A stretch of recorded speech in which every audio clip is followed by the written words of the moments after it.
If you've been scrolling through a dozen dust collector listings, watching videos, and still feel a little stuck about which unit actually fits the shop you're building, you're not alone. I've been there trying to balance the need for enough suction, a manageable footprint, and a price tag that doesn't make the whole project feel like a gamble. Link is in the description if you want to check the product details on Amazon.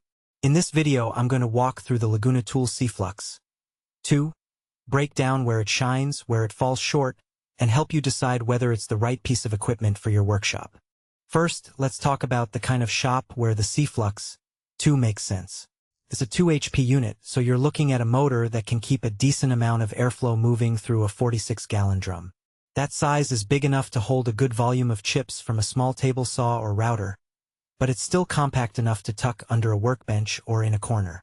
If you're a hobbyist who runs a bandsaw a few times a week, or a small business woodworker who does a mix of trim work and occasional panel ripping, the capacity and power line up nicely with those needs. On the flip side, if you run a full-scale cabinet shop with multiple stations running simultaneously, you'll probably feel the Flux 2 start to strain as you add more dust sources. One of the first things I noticed when I set this thing up was the 3-panel drum design. The panels are spaced so you can actually see the level of debris inside, which is a small but useful visual cue. When you're in the middle of a job and you hear the motor humming, you can glance at the side and immediately tell whether the drum is nearing its limit. That matters because trying to run a collector with a full drum can cause a drop in suction and put extra stress on the motor. The adjustable drum lid adds another layer of practicality. You can raise it a bit if you're pulling in larger shavings, or lower it for finer dust. I found myself tweaking the lid a few times during a day of sanding and routing, and each adjustment seemed to improve the airflow without any extra setup. Now, the real-world test. I ran the Flux 2 with a 12-inch table saw, a router table, and a handheld planer. With the saw's dust port attached, the collector kept the floor relatively clean, no fine dust clouding the room, and the bulkwood chips went straight into the drum. The router table, which produces a finer dust, also behaved well.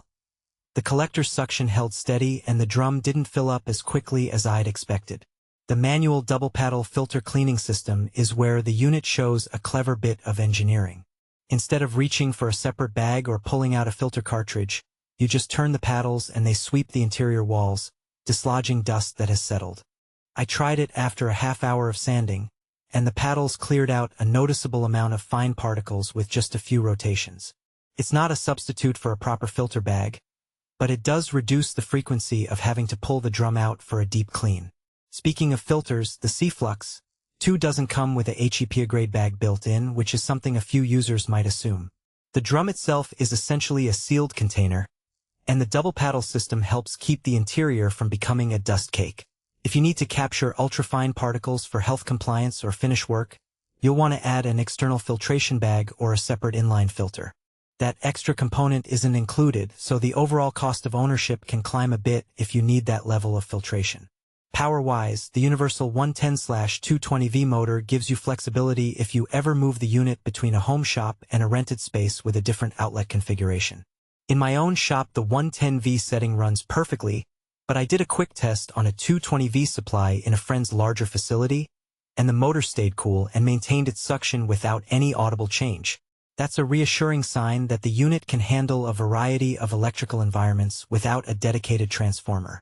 Let's get into the downsides because no piece of equipment is perfect.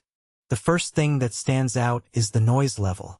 At full throttle, the motor produces a sound that's definitely louder than a typical household vacuum, more like a small workshop fan.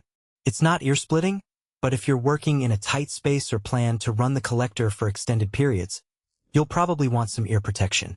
The second trade-off is mobility.